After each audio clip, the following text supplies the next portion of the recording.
Today we are discuss about the subject web technology along with JavaScript. In web technology we can use the JavaScript. Let's see the introduction part.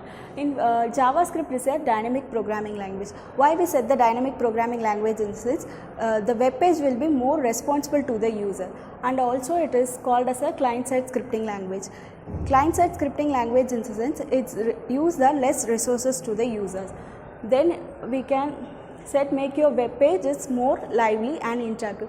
Whenever user gone through the website, it will be more lively to the user, and we can also done with the game development, mobile development and validation process. Validation process in the sense whenever we check the email ID, we must have the HUD symbol, and also we check the phone numbers also must be in 10 digits. So this is a process to check the validation process.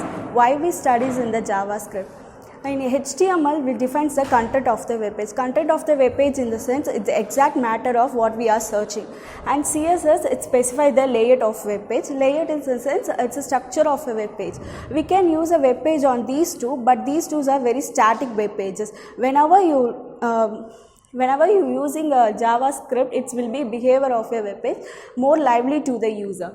And now we can used in the server side also with the help of framework. Frameworks in the sense AngularJS, Node.js is all frameworks. It's also called as a open source and lightweighter. Open source in the sense it's easy to available to download, and it will be used in various platform also. That's why I put the platform independency. Next, data types.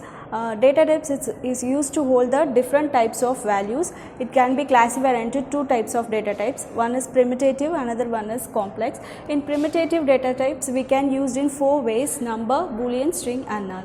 In number, we can use integer and float value to the program. So for example, where x equal to the program, where is my variable declaration, I assign the value of x equal to 42. Then will be the floating point. We must be specified the dot. It's representing the floating point. And next will be the boolean. Boolean is in a logical values. It's representing the logical value true or false. If it is true, it shows the 1. If it is false, it is 0. 1 or 0 is just not the value. It's just specify the it's true or false to the data types.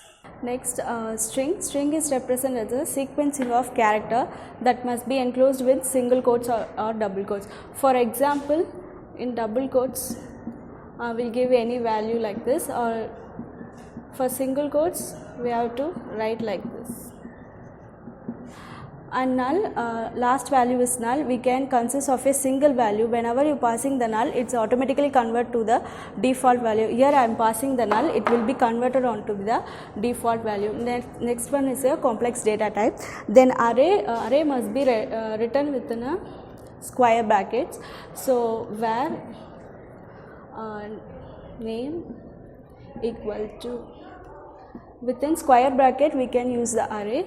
So first name, it can be separate, items will be separated on comma.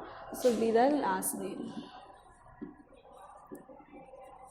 So next will be the complex data types. Complex data types can be classified into two ways: arrays and object. We can use the arrays like this. Whenever you use the arrays, we can use square brackets. In square bracket, I write the first name and the last name.